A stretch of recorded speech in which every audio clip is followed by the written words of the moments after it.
Suppose someone were to stop you and ask you on the street how to go about proving that there are infinitely many prime numbers. How do you go about it?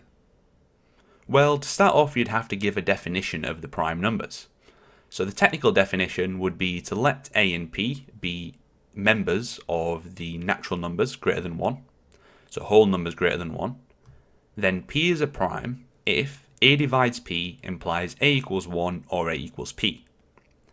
Now the common definition, which is equivalent to this, is that P is prime if it's a whole number greater than 1 and the only numbers that divide P are 1 and P itself. So to start the proof, we'll go by contradiction and assume that there are only finitely many primes. Now if there are only finitely many, we can write them all in a big list. We'll call this list S. And we'll define a new number, which we'll call Q, to be the product of all of these primes plus 1.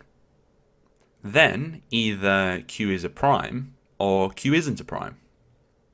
Now if Q is a prime, then we immediately have a contradiction. To see this, note that Q is the product of all of these numbers plus 1.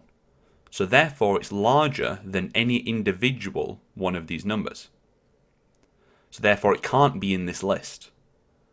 So we found a prime number that isn't in the list, and that's not allowed because all of the prime numbers are in this list. The other option is that Q isn't a prime.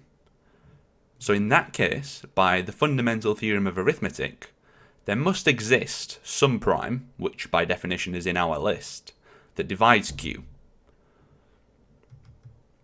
But if we divide Q by Pm and we do the calculation, we get this product of whole numbers plus 1 over Pm. Now, that would imply to us that 1 over Pm is in fact a whole number, because we know that Q over Pm is a whole number, because Pm divides Q. So therefore, 1 over Pm is a whole number. But this is a contradiction, because Pm is a whole number greater than 1, and so 1 over Pm has to be some real number between 0 and 1. And so we have a contradiction.